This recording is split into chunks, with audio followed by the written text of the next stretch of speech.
We live in a time and age where we are judged by our abilities, and for some, their disabilities.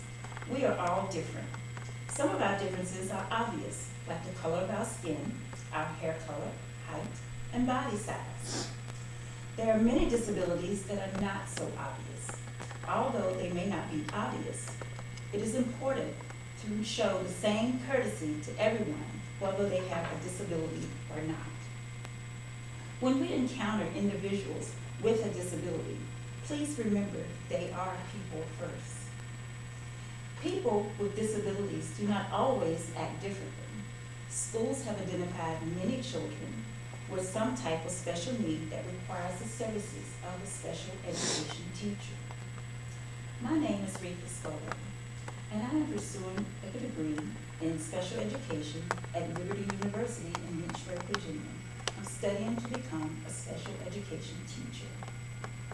I have raised 3 sons in the public schools and experienced the difficulties a child can have in the general classroom and the importance of seeking help early for their success.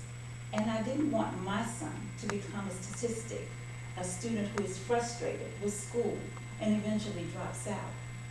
I'm glad there was help for him to become the productive citizen he is today, and I'm grateful to a special education teacher.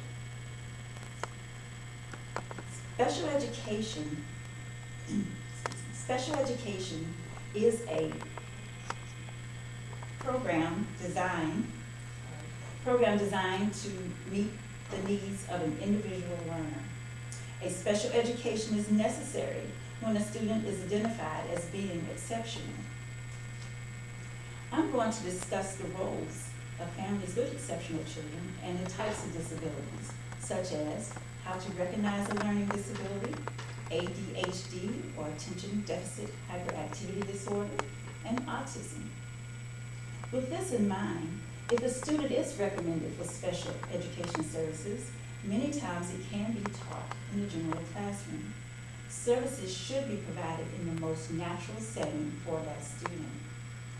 The fact that a large number of minority students are enrolled in special education programs is representative of the large inappropriate placement of these students in those classes. This is most likely due to the students identified as disabled, creating a false positive, which in turn denies them the opportunity to reach their full potentials.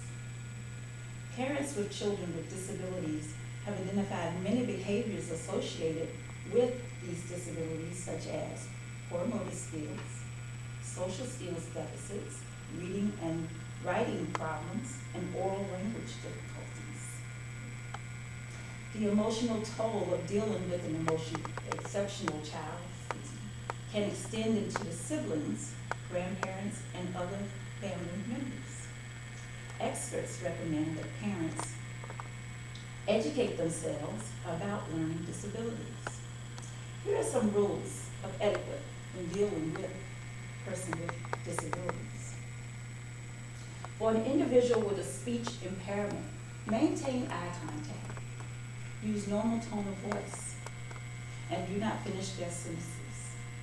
To get the attention of a person with a visual impairment, touch him or her lightly on the arm as you speak and identify yourself. A wheelchair is part of a person's body space. Do not touch it unnecessarily or lean on it. Speak to that person directly and not the person assisting them. And did you know that ADHD is not a disability according to the federal government?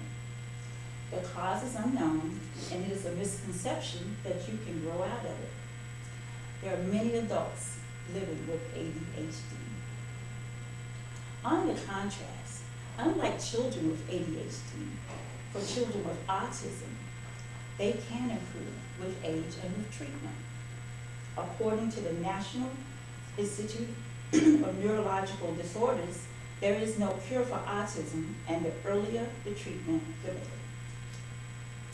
A comprehensive evaluation is performed by a team of professionals that includes a psychiatrist, a psychologist, a neurologist, and a speech therapist.